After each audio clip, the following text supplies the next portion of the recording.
Sur l'installation de cette usine de désancrage donc à Bessay-sur-Bray. On est en plein travaux préparatoires. On prendra la décision définitive lors du premier semestre 2015, étant entendu qu'aujourd'hui, il n'y a pas de raison que cette décision ne soit pas prise de manière définitive. Ça, c'est le premier point. Le deuxième point, c'est qu'il n'y a absolument aucun impact entre une éventuelle reprise de Viserne et un investissement et ou le financement d'un PSE avec l'investissement de désancrage sur l'usine de Bessay. C'est deux choses totalement indépendantes et le financement est prévu d'un côté et de l'autre sans qu'il y ait lien entre l'un et l'autre.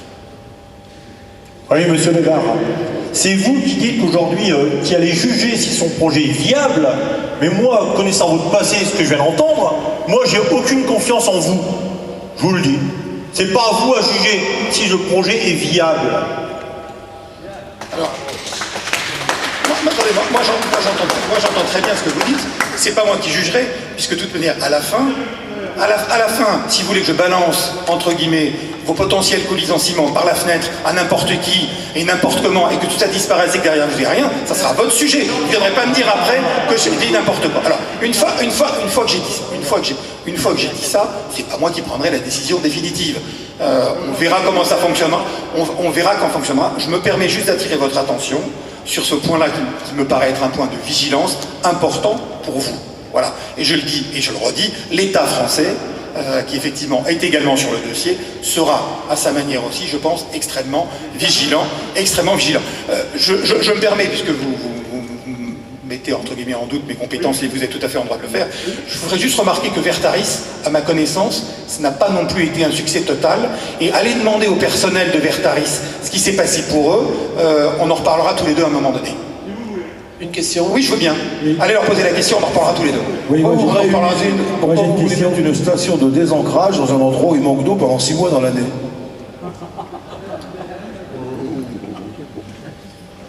Écoutez, on a les études. Allez-y.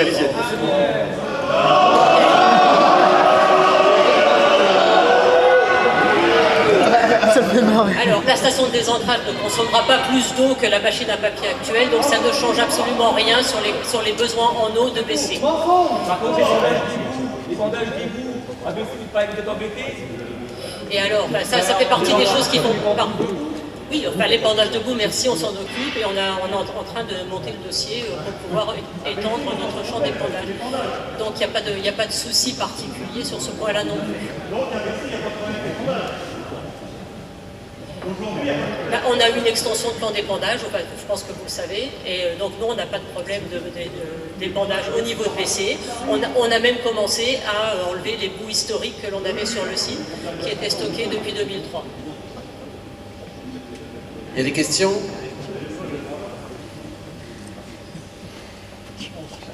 Yep. Oui. Non, ni l'un ni l'autre, il est venu spontanément se présenter. Voilà. Et comme c'est quelqu'un qui connaît bien l'industrie papetière, comme vous savez, et qui lit la presse, voilà, il s'est manifesté spontanément, et on l'a évidemment reçu sans que l'État nous impose quoi que ce soit. Et je le redis, je l'ai fait, et dès que je l'ai su, en totale transparence, et lorsqu'on m'a dit, ça serait bien que vous le rencontriez, parce qu'il a un plan crédible, j'ai pris un train, et je l'ai vu dans les 3 jours quand je suis venu, sans que qui que ce soit m'impose quoi que ce soit. Il y a une nouvelle question? Donc moi je vais vous dire une chose, monsieur Le Maire, c'est j'espère que vous allez faire le nécessaire et qu'il n'y a aucune barrière avec le repreneur, parce que sachez bien qu'en juin 2015, vous mettez 307 familles en péril, qu'on multiplie par 3,5, ça fait 1000 salariés au niveau de transporteurs, sous-traitants, etc. Donc j'espère que vous allez faire le nécessaire ce repreneur. En tout cas, je ferai tout ce que je peux pour essayer d'y arriver, de trouver une solution intelligente pour vous tous. Oui, je m'y engage, et je le ferai. Dans les limites, je le redis, des moyens dont je dispose. À quel moment il va officialiser, ici monsieur Le Bar, Pardon. À quel moment il risque d'officialiser sa démarche? L'officialiser, il l'a quand même déjà un peu officialisé, parce que je veux dire, tout le monde sait qui il est, ce qu'il fait, et voilà. Bon, il travaille, je le dis, il travaille vraiment, donc je le vois là dans 15 jours à nouveau, il doit nous présenter plus d'éléments. À partir de ce moment-là, ça sera plus facile de savoir un petit peu où est-ce qu'on en est. Je crois que, je le redis, il y a 2 questions aujourd'hui en suspens qui sont importantes, c'est le nombre de personnes qui peut effectivement reprendre dans son projet, et deuxièmement, le financement du projet en tant que tel, qui sont 2 sujets fondamentaux, voilà, pour comprendre vraiment ce qui va se passer et ce qu'il veut faire. justement du financement, est-ce que vous avez déjà une idée des montants et des Voilà. La question, allez-y, on va déjà. Au niveau du financement, est-ce que vous avez déjà une idée du montant qui pourrait être disponible et quelle serait l'origine de ces capitaux? Ben, aujourd'hui, les montants disponibles, entre guillemets, c'est ce qu'Arjoguide c'est prêt à faire. Après, sur le reste, ben, j'ai pas d'informations. On a un premier chiffrage qui nous a présenté, mais qui est, je dirais, à géométrie variable. Vous avez bien compris qu'il y a différents paramètres qui font que de toute manière, entre l'investissement, les problématiques éventuelles de plans sociaux et ou de sous-traitance, fait que tout ça peut bouger. Et après, derrière, lui, il doit avancer. Il nous a fait part du fait qu'il travaillait avec d'éventuels investisseurs, donc il avance sur le sujet, mais j'en sais pas plus. Et c'est pour ça, vous le comprenez bien, et je le redis, que je reste prudent, je ne veux pas vous faire de faux espoirs. Il y a une solution, aujourd'hui elle a besoin d'être vraiment travaillée. On est plutôt en phase, je dirais, initiale qu'en phase finale. Voilà. Une nouvelle question ici? Oui. Concernant la survie de l'usine, est-ce que vous allez revenir d'ici la fin juin sur Luzerne, quelle que soit la situation de l'entreprise? Je peux tout à fait revenir avant la fin du mois de juin. Je peux même dire que sur le premier trimestre de l'année prochaine, je peux prendre l'engagement de revenir vous voir pour faire un point un peu complet, pour savoir où est-ce qu'on en est. Voilà, tout à fait, pas de souci.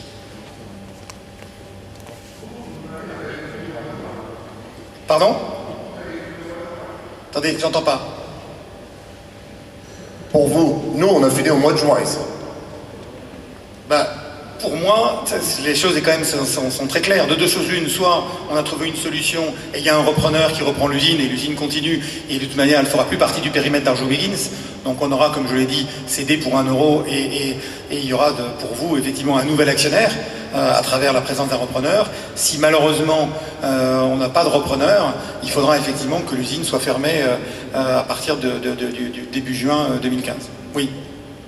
S'il doit y avoir des licenciements, est-ce que c'est vous qui allez nous licencier ou est-ce que c'est le repreneur qui va dans son programme de reprise? C'est justement un des points qu'il faut discuter avec lui. Alors après, ça revient entre guillemets un peu au même, sauf que les conditions de licenciement, peut-être mieux qu'elles soient au départ discutées avec nous de manière claire et précise. Voilà. Ça me paraît, en tout cas, c'est une petite suggestion que je me permets de vous faire. Que se passe-t-il si le projet du repreneur, au niveau timing, est incompatible avec la date du fin juin? Ben, il faut qu'il soit compatible. Et le repreneur travaille dessus, d'arrache-pied. Il a tous les éléments pour le faire. Il a eu accès à absolument toute l'information dont il a besoin. Il a son plan, il connaît la papeterie, il connaît le secteur du papier. Vous avez bien compris qu'ils étaient deux. Son collègue également est quelqu'un de point de vue technique très compétent, donc ils sont en mesure de faire ce qu'il faut. Et dans des projets comme ça, voilà, ça fait déjà quand même quelques mois qu'il travaille sur le sujet, il a encore quelques mois devant lui, donc oui, le temps et le calendrier est suffisant. Sauf que le projet risque de... Ben, je n'ai pas parlé de la période de transition parce qu'effectivement on doit en discuter. C'est à lui de me faire une proposition sur le sujet. Moi je peux pas, si vous voulez, je peux pas faire le plan à sa place. Donc à un moment donné, c'est à lui de me dire de manière claire, voilà mon plan, j'ai besoin de sous-traitance, voilà quel type de sous-traitance dont j'ai besoin pendant combien de temps, il faut qu'on chiffre ça, voilà le personnel que je veux garder ou pas garder. Donc si je le garde pas, voilà les coûts de financement, il va voir le coût financier, le coût de licenciement, etc., etc. C'est à lui de revenir vers moi avec un plan. Moi je peux pas répondre à sa place là pour le coup. Pardon? Ben, si lui avance suffisamment. C'est pas moi, je ne négocie pas avec moi-même, ça dépend de lui. Si lui il voit des investisseurs, où est-ce qu'il en sera dans 15 jours avec ses investisseurs? J'en sais rien. Est-ce qu'il aura avancé suffisamment? J'en sais rien. Ça dépend de lui, ça dépend pas de moi. Si son projet nécessite une grosse modification de la machine à papier, comment peut-il faire en 6 mois une grosse modification? Ça, voilà, moi je ne vais pas répondre là, c'est à lui de répondre. Il a l'air de dire qu'il peut faire les choses de manière rapide.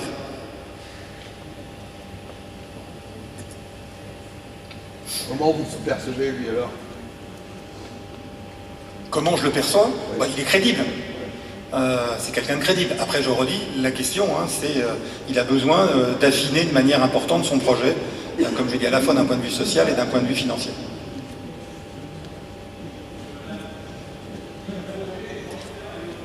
On n'entend rien.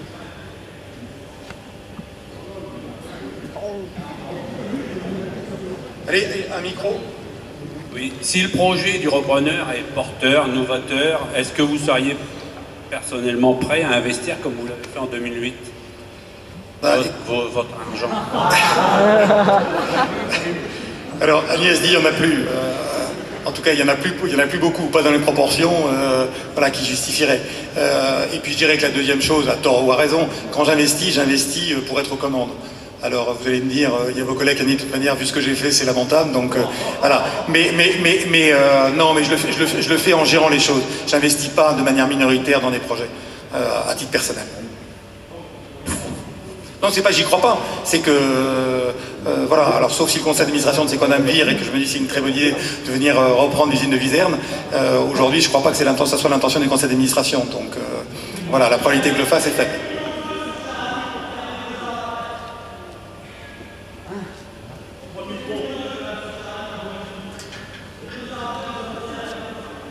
Ben oui, mais qu'est-ce que vous voulez? Malheureusement, mais il n'y a pas qu'à Charavine où on a investi, où après derrière on a annoncé la cession, la fermeture. C'est malheureux, mais je le redis, le marché, apparemment personne ne veut l'entendre. Et voilà, j'aimerais bien, vous savez, qu'il y ait plus de consommation de papier. J'aimerais bien que les gens impriment plus. J'aimerais bien voir même qu'ils mangent du papier, ce serait une bonne nouvelle. Malheureusement, c'est pas le cas. Et là, je peux rien faire contre ça. Donc oui, malheureusement, on a investi parce qu'on a essayé d'y croire, on a essayé de faire tout ce qu'il fallait pour essayer de s'en sortir. Ça n'a pas marché, les marchés et les volumes se sont effondrés. C'est malheureusement, c'est factuel.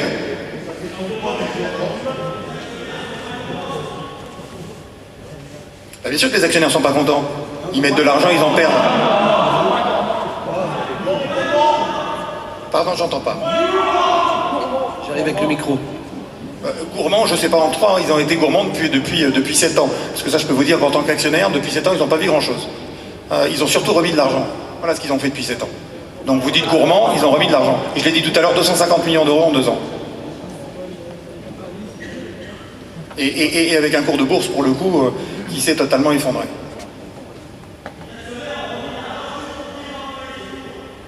Non, pas du tout. Ils ont mis de remis.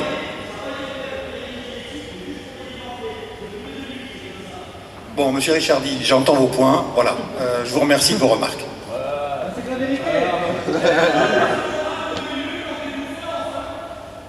Pardon ?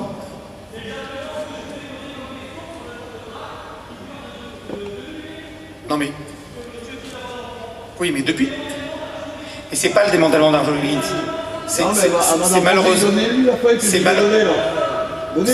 C'est malheureusement pas le démantèlement d'Arjowiggins, c'est malheureusement le fait qu'on a dû affronter un marché qui s'est effondré et des surcapacités, un métier dans lequel il y a des surcapacités.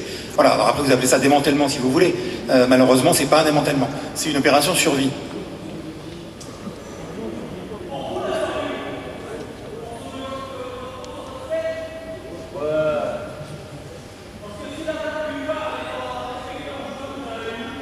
Ah bah si la date butoir n'est pas respectée en juin, vous voulez vous dire ce qui se passe?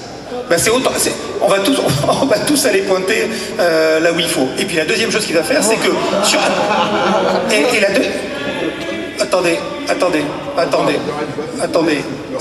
Je pourrais juste finir ce propos-là. Si ça dérapait, je suppose que ça dérapait, d'ailleurs je vois pas de raison pour laquelle ça déraperait, vous savez ce qui se passe?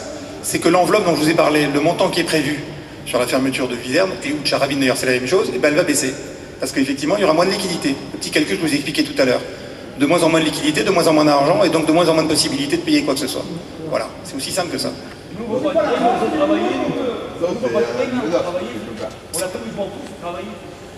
Ouais, voilà, nous, on s'en fout, nous, c'est une fiche de paye pour eux. On s'en prend,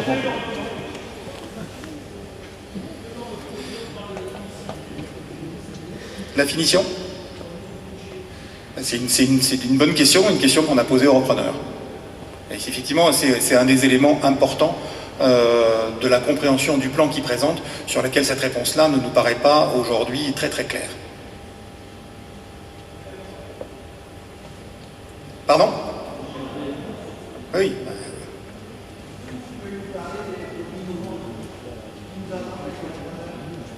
Voilà, franchement, je crois que c'est à lui de vous en parler, le moment venu, lorsqu'il sera plus avancé dans son plan, c'est pas à moi aujourd'hui de répondre à cette question à sa place.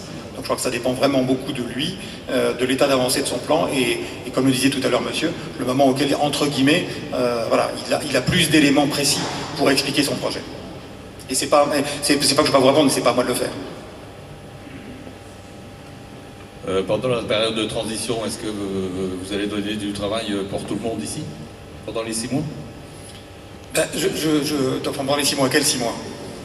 Si après, vous parlez après juin, oui. Après juin.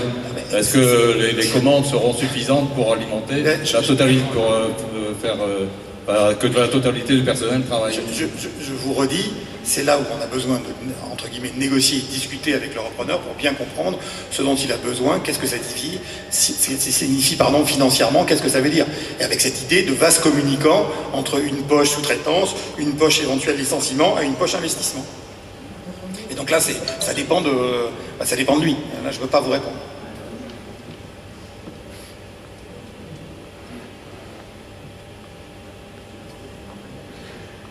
Ces questions?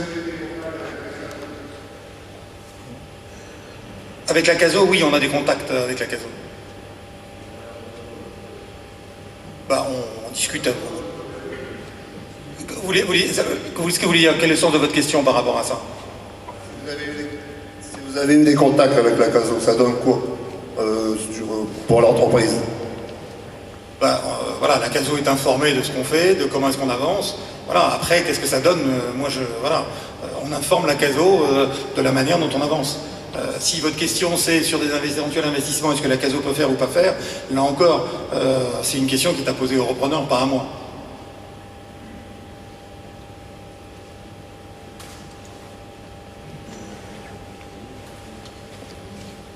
Je tiens à vous signaler que j'ai donné la fameuse feuille à... Je vais regarder. Non, mais ça serait bien que vous le regardiez devant tout le monde. Ça peut faire un peu tout le monde. Non, mais allez-y. Voilà, allez-y, monsieur. Je pense que c'est pas... Non, mais bon. Oui, c'est un article des Échos. Ouais, voilà. Donc on dit un article des Échos qui date de 2008. Oui, oui. Donc les Échos écrivent ce qu'ils veulent. Moi, j'ai pas écrit de courrier, j'ai pas expliqué que ça. C'est pas moi qui l'ai écrit. Ah non, et il y a tout un tas de gens qui parlent à mon nom, qui disent des choses, mais c'est pas moi qui le dis. Là, moi, je suis devant vous et je parle. Et donc ce que je dis, c'est ce que je dis là. C'est pas un article des Échos qui, d'un journaliste qui reprend quelque chose qui veut dire quoi que ce soit. Monsieur Lebard. Oui. Voilà, vous avez vu le repreneur. Vous savez combien il coûte son projet alors? Je vous l'ai dit, il a présenté un projet mais à géométrie variable. C'est-à-dire qu'il y a plusieurs cases dans son projet. Donc le montant potentiellement change et de manière très importante. Donc aujourd'hui, oui, il a donné un chiffrage, mais il a donné plusieurs chiffres. Donc là aussi, il faut un peu qu'il se... Voilà. Donc vous savez combien il va mettre sur la table? Pour le moment, c'est ce que je vous dis. Aujourd'hui, c'est une question que je pense que j'ai répondu de manière précise. La seule personne aujourd'hui qui est prête à mettre de l'argent sur la table, c'est Arjo Wiggins. Sur le reste, il a besoin d'investisseurs. Et aujourd'hui, je ne sais pas s'il a des investisseurs, pas d'investisseurs, comment ça avance, je ne sais pas. Ce que je sais en tout cas, c'est qu'à titre personnel, les 2 repreneurs n'ont pas d'argent. Ça, je le sais. Alors après, ils ont besoin de gens pour les aider. Ça se trouve. Il peut y avoir des investisseurs et des gens qui investissent. J'ai pas dit qu'il n'allait pas le faire. Mais eux deux, à titre personnel, aujourd'hui, ils n'ont pas le début du commencement personnellement du financement. Ils n'ont pas assez d'argent. Monsieur Lebard, je voudrais simplement revenir sur ce que vous avez dit il y a quelques instants.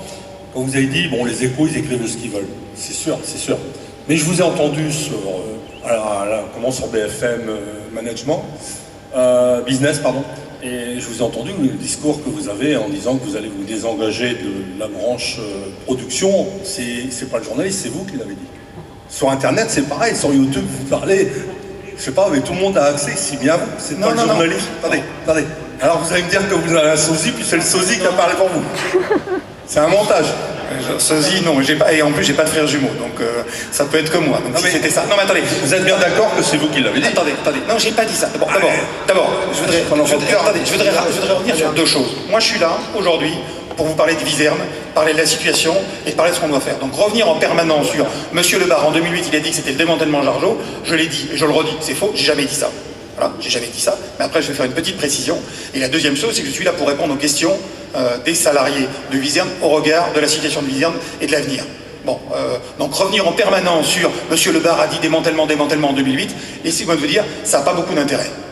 La seule chose, et je le redis, c'est ce que je vous ai dit tout à l'heure, c'est quand vous êtes une société de distribution qui s'appelle Antalis, vous ramenez ça par rapport à ça, c'est plus flexible qu'une usine, effectivement, de production qui fait du papier, impression, écriture. Voilà, c'est tout ce que j'ai dit. Et l'autre chose que j'ai dit, c'est que je regrette, je l'ai même dit d'ailleurs tout à l'heure, c'est que je pense qu'on est dans une industrie qui a souffert cruellement de ne pas avoir plus de consolidation. Je vous mentionnais tout à l'heure, effectivement, et vous l'avez mentionné, l'usine d'Arche et l'usine de Dettingen. Et bien, effectivement, qu'est-ce qui s'est passé dans le papier décor? C'est qu'au lieu d'avoir 10 acteurs qui se sont battus comme des chiens pendant et à la fin, il y en a eu seulement 3 ou 4. Et les 3 ou 4, effectivement, ça permet quoi? Ça permet de maintenir les marges et d'avancer intelligemment. Et donc, on a souffert cruellement dans notre métier d'impression-écriture qu'il n'y ait pas eu plus de consolidation dans le secteur. Et ce que j'ai dit, et ça c'est vrai, j'ai toujours dit, que je pensais qu'il était fondamental pour l'industrie du papier qu'il y ait plus de consolidation en Europe et qu'on fasse des champions européens. Ça, je l'ai dit. Et j'ai dit que j'étais prêt à participer à la consolidation du secteur. Mais j'ai jamais dit que je voulais démanteler Arjowiggins. Ça, c'est absolument faux. J'ai dit que la consolidation dans notre industrie paraissait quelque chose de fondamental, comme dans toutes les industries d'ailleurs. J'ai peut-être mal compris, mais ça m'étonnerait. Ben c'est ça que ça veut dire. Et je pense qu'à votre place, aujourd'hui, je suis quand même un ancien de la boutique, je devais avoir un putain de sentiment d'échec. Parce que bon, depuis des années, que ce soit en CCE, que ce soit en CE, on vous a parlé de formation, on vous a parlé aussi d'investissement, recherche-développement. Il n'y a plus rien, je suis désolé, c'est un peu de votre faute, est-ce qui nous arrive? C'est même de votre faute, c'est pas un peu. Parce que recherche et développement, on s'y est battu avec la direction pour les budgets et tout. Ben non, aujourd'hui, même un produit innovant, pourquoi pas l'avoir fait chez Arjo par exemple? Parce qu'on a quand même, vous avez Arjo a une réputation, quand on prend leader mondial, c'est plus le cas. C'est plus le cas. Moi, je pense que vous avez, je sais pas qui est-ce qui s'occupe, si c'est vous-même qui s'occupez de votre stratégie, mais de temps en temps, il faudrait peut-être écouter vos élus. Ça fait 40 ans que je suis dans la boutique, j'ai vu des évolutions de papier différents, des trucs comme ça. Là, depuis l'arrivée de la coupeuse d'Alum, et puis bon, le Cyclus, on a œuvré pour l'avoir. On est allé même à Greenfield pour récupérer la pâte, parce que les gens, ils voulaient pas venir chez Arjowiggins. Moi, je pense que là, vous êtes totalement planté, et puis vous allez planter le reste du groupe si vous continuez à ne pas investir dans la recherche et développement. Je l'ai dit tout à l'heure, en tout cas dans la branche graphique, on a tout à fait continué à investir en recherche et développement. Pardon? Dans quoi?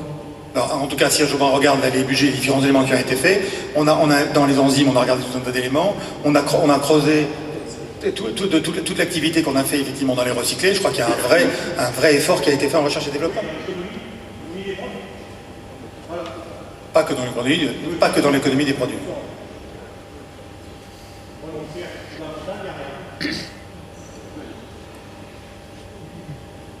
C'est pas vrai, mais enfin bon, voilà, si vous l'affirmez, voilà. Est-ce qu'il y a d'autres questions? Et c'est important, n'hésitez pas s'il y a encore des choses qui ne sont pas claires. Je préfère que vous reposiez des questions et au moins vous puissiez ensuite quitter la réunion en ayant eu le sentiment d'avoir eu les réponses aux questions que vous avez. Le timing du PSE, c'est quoi là? Le timing du PSE, on va avancer dans les mois qui viennent pour effectivement boucler, je l'espère, la négociation sur le PSE. Et derrière, effectivement, une approbation par la directe qui devrait intervenir, si on regarde, dans les 4 mois qui viennent. C'est-à-dire la fin du PSE, c'est quand? C'est donc fin février là. Donc non, c'est plus que ça. Donc ça fait 4 mois à partir du 29 octobre, c'est ce que je dis, oui, 4 mois, oui, c'est bien. Oui, plus un mois d'homologation. Donc ça fait novembre, décembre, janvier, février, fin mars.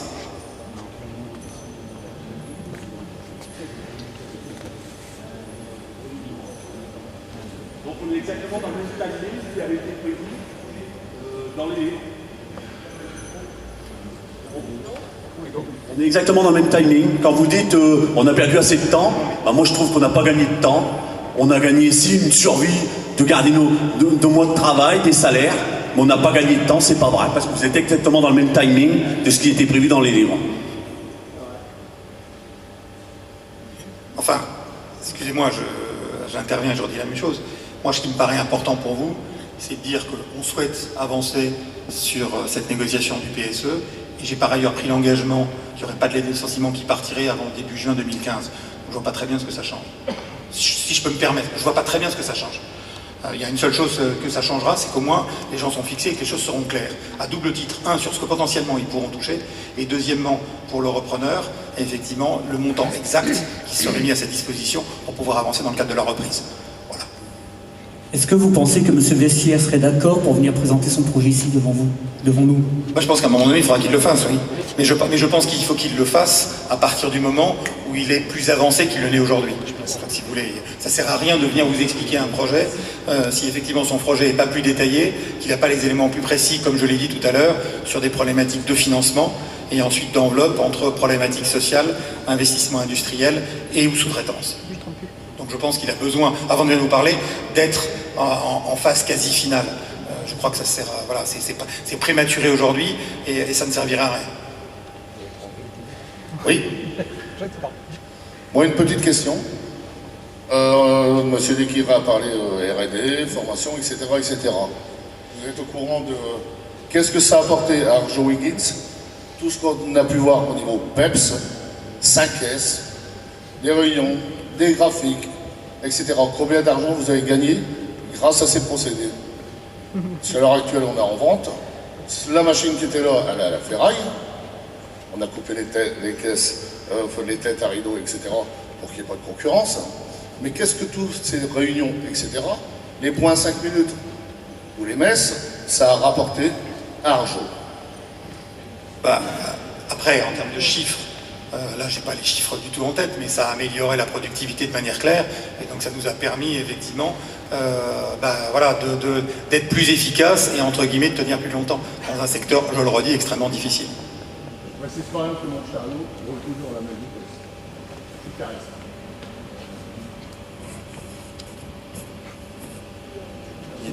Il y a d'autres questions? Sur les plans PEPS, parce que je me sens directement concerné. Comme a dit Pascal Lebar, ça a permis d'acheter du temps. Et c'est plusieurs millions d'euros qu'on a gagnés, que vous avez gagnés, hein. C'est pas moi qui les ai gagnés, j'ai rien gagné, que nous avons gagnés par an. Et ça, dans tous les domaines, hein. Que ce soit la qualité, que ce soit, commençons par la sécurité, que ce soit la qualité, les litiges, les déchets, le rendement de surface, les valeurs de rendement de surface qu'on a aujourd'hui, etc. Effectivement, après, les recettes. Et si on n'avait pas fait ça, ben, on n'aurait pas tenu jusqu'à aujourd'hui. Soyons clairs. Monsieur Valéry, comment ça se fait que c'est la première fois qu'on voit une assemblée générale? Alors que vous avez dit on est tous dans le même bateau. C'est la première fois qu'on voit une assemblée générale. D'abord, c'est pas une assemblée générale, c'est Pascal Lebar qui s'adresse aux salariés de Viserne. Voilà. Et aux assemblées générales, non, par contre, discuter avec les salariés, ça m'intéresse. Être pris en otage, non.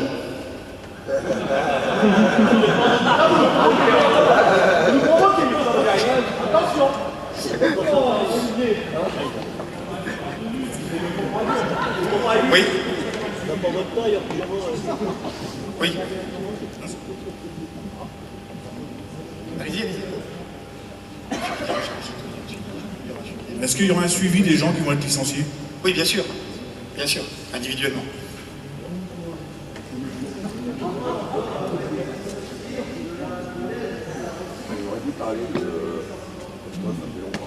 Là, on prend une enveloppe globale, on se dit bah, ça peut servir à un investisseur. Mais pourquoi, dans l'enveloppe des 42 millions, il n'y a pas une partie qui a été prévue pour une reprise, admettons, pour aider à un investissement, et qu'on a englobé le licenciement ou l'arrêt de l'usine et cette aide à l'investissement?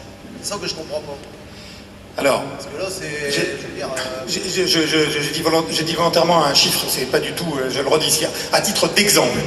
Supposez demain que finalement le repreneur dise, eh ben, il y a 100 personnes sur le site que je ne veux pas reprendre.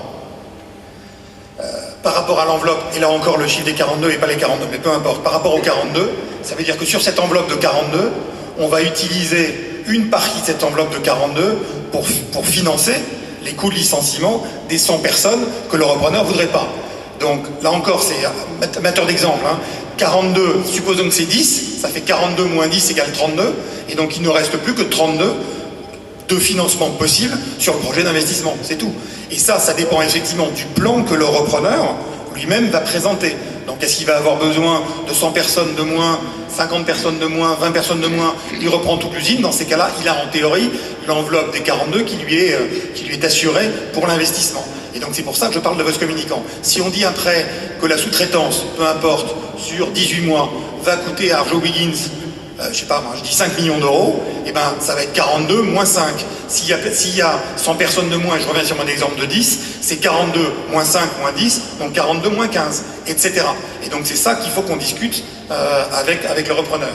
Et en plus de ça, vous l'avez bien compris, si le projet est supérieur à 42 millions d'euros, ce qui est vraisemblable sur la durée, et ben il faut que le repreneur quand même, il trouve le chiffre, les investisseurs qui vont mettre ce qu'il y a besoin au-delà des 42 millions d'euros. Voilà. S'il reprend la totalité, monsieur Le Bar, s'il reprend la totalité des personnes et qu'il met 30% de salaire en moins pour tout le monde, est-ce qu'il bénéficie de l'enveloppe totale? Alors écoutez, ça j'en sais rien. Je pense... Quoi? Vas-y.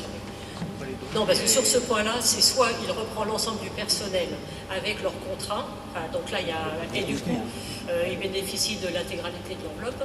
Par contre, si il ne souhaite pas reprendre les gens avec leur salaire actuel, à ce moment-là, l'accord ce sera que nous on licencie tout le monde et qu'ensuite il renégocie les contrats avec les gens qui voudront le suivre dans l'entreprise. Et à ce moment-là, le total disponible pour l'investisseur sera évidemment très faible puisque l'intégralité de l'argent sera passée dans le plan social. Voilà. C'est l'un ou l'autre, légalement, il n'y a pas d'autre option. C'est bien légalement. Hein. Donc dans fonds d'intérêt, il vaut mieux qu'il reprend tout le monde. Dans fonds d'intérêt à lui, il vaut mieux qu'il reprenne tout le monde. Pas forcément, ça dépend ce qu'il veut faire. Vous prenez l'usine de Strassel, le repreneur, en fait, qu'est-ce qui s'est passé? UPM a licencié la totalité du personnel et derrière le repreneur a repris, je crois, la moitié du personnel, mais dans des conditions de contrat de travail très inférieures à ce que les employés avaient, entre guillemets, du temps d'UPM. Voilà. Ils s'en reprennent d'ancienneté. Donc après, il y a une discussion qu'il faut voir. Mais après, ça dépend, pour le coup, du montant dont lui dispose. S'il a une enveloppe, je dirais, extrêmement large, et qu'il a beaucoup d'argent, évidemment pour lui, la meilleure formule, c'est que la totalité du personnel soit licenciée, et derrière, toute ou partie du personnel soit repris dans le cadre d'un plan de reprise. Mais pour faire ça, il faudrait effectivement qu'il ait un montant considérable.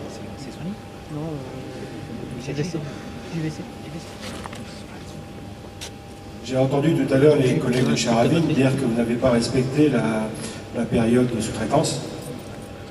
Qu'est-ce qui nous prouve aujourd'hui que vous n'avez pas fait la même chose pour Muséum? Mais j'ai absolument pas respecté la période de sous-traitance. Absolument pas. Aujourd'hui, j'ai pas de discussion avec de repreneurs sur une problématique de sous-traitance au niveau de l'unité de Charavine, donc j'ai pas rien respecté du tout. Je ne comprends pas pas comment quelqu'un. Écoutez, monsieur Richardi, vous dites que c'est faux. Vous dites que c'est faux. Aujourd'hui, le plan social à Charavine, il était approuvé par les salariés et validé par la directe. À commencer par vous et votre père. Donc, après, vous pouvez dire tout ce que vous voulez. Vous pouvez crier et dire tout ce que vous voulez. Les faits, monsieur Richardi,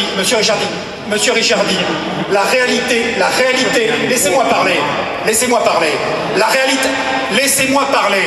la réalité factuelle, c'est que le plan, le PSE de Charavine, il a été approuvé par les salariés et validé par la directe. Et qu'il n'y a eu aucun départ depuis là, et il n'y en aura pas. Et qu'aujourd'hui, j'ai pas de discussion avec un repreneur, qui que ce soit, donnez-moi un nom sinon, qui que ce soit sur les problèmes de sous-traitance. Donc quand vous dites ça, vous mentez. Vous mentez. Monsieur Le Bar, vous avez des discussions avec monsieur Francis Tance, qui était intéressé pour garder les papiers à forte valeur ajoutée. Là, vous avez discuté avec lui, monsieur Mitchell et monsieur Léonard. Dites pas que c'est pas vrai. C'est vous le menteur. Parce qu'à Charavine, laissez-moi parler. Je vous ai écouté, maintenant vous me laissez parler. Vous me laissez répondre alors. En 10 ans, sur le site de Rives et Charavine, il y a eu un PSE tous les 2 ans. 2 fermetures de machines à Rives en 2008 et 2011. Les salariés ont voulu rentrer dans le PSE parce qu'il y a un ras-le-bol. Ils veulent plus entendre parler d'Arjowiggins et de monsieur Le Bar. Voilà où on en est à l'heure actuelle. Par contre, pour ce qui est de la sous-traitance, vous vous étiez engagé à laisser du tonnage. Au départ, vous aviez même parlé du packaging. Maintenant, vous revenez dessus. Je reviens. Je comprends les salariés de Viserne qui remettent votre parole en doute parce qu'on ne peut pas avoir confiance en vous. Je reviens. Monsieur, c'est absolument faux ce que vous dites. Je suis tout à fait prêt à discuter avec monsieur Tons. D'ailleurs, je vous ferai un problème que monsieur Tons, il a racheté une usine d'Arjo Wiggins. Hein, je vous rappelle. Donc, si on ne peut pas discuter avec lui, on discute avec lui. La meilleure preuve, c'est qu'aujourd'hui, son principal client, vous savez qui c'est Antalis. Donc, monsieur Ricciardi, calmez-vous par rapport à ça. Monsieur Tons, je discute avec lui. Il y a un point qui est vrai. Il y a un point qui est vrai. Mais là encore, vous ne dites pas les choses. Je suis tout à fait prêt à faire de la sous-traitance à monsieur Tons. Par contre, je ne suis pas prêt à laisser à monsieur Tons la totalité de l'activité packaging d'Arjo Wiggins. Qu'est-ce qu'il nous demande? Il nous dit, vous savez quoi? Moi, je reprendrai bien la gym de Charavine. Et puis alors, vous savez quoi?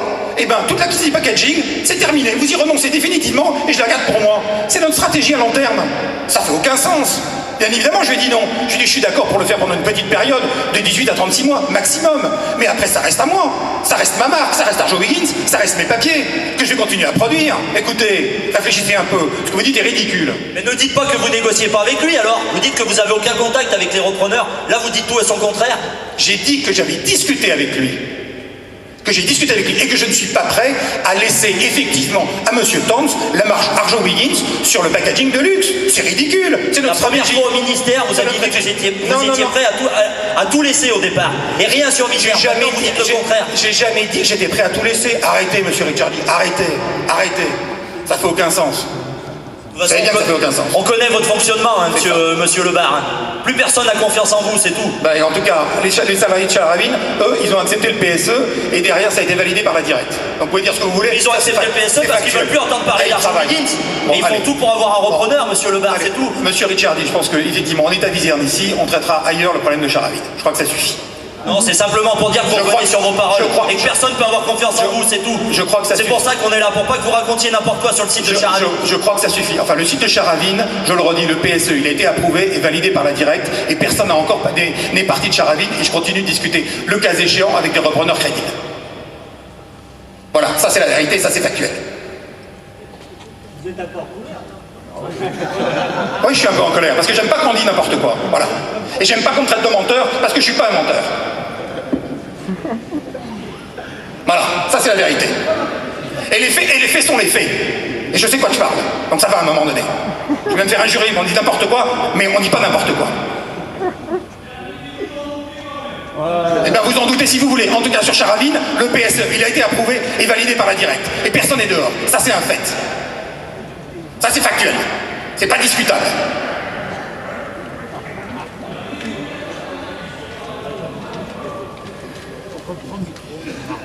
Alors, sur Viserne, est-ce qu'il y a d'autres questions sur Viserne? Oh, pardon? On a peur. Voilà, écoutez, arrêtez, vous me connaissez. Je suis doux comme un agneau.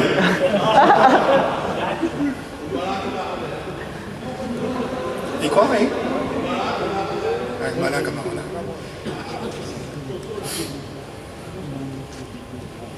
Est-ce qu'il y a d'autres questions?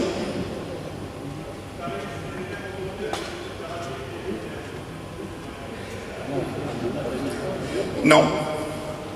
Non, non. Je crois qu'à un moment donné, il a envisagé cette hypothèse, mais pas du tout de manière sérieuse. Et... Non, non, c'est pas le cas.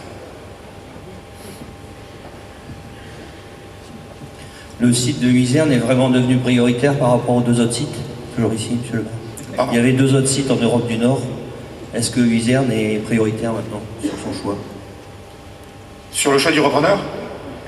Alors, j'ai compris lors de la dernière réunion qu'effectivement, alors j'avais pas compris deux, j'avais compris un. Ouais, moi j'avais compris qu'il en restait un. Il l'a juste mentionné. De vous à moi, il a mentionné devant l'État. Et donc j'ai eu le sentiment que c'était un petit message qui passait pour que l'État comprenne qu'éventuellement il y avait d'autres solutions, un peu de levier si vous voulez. Intelligent pour se dire qu'à un moment donné, s'il y avait des aides d'État, elles étaient les bienvenues parce qu'il y avait peut-être d'autres pays qui pouvaient également aider. Donc c'est dans ce sens que je l'ai compris. Après, je ne sais pas ce dont il s'agit, je ne sais pas où c'est, mais voilà, mais j'ai pas compris que c'était deux, mais un seul site. Et je vous dis, je l'ai plus senti comme une pique potentielle pour essayer de dire à l'État, attention, si vous pouviez nous aider un peu, ça serait une bonne chose.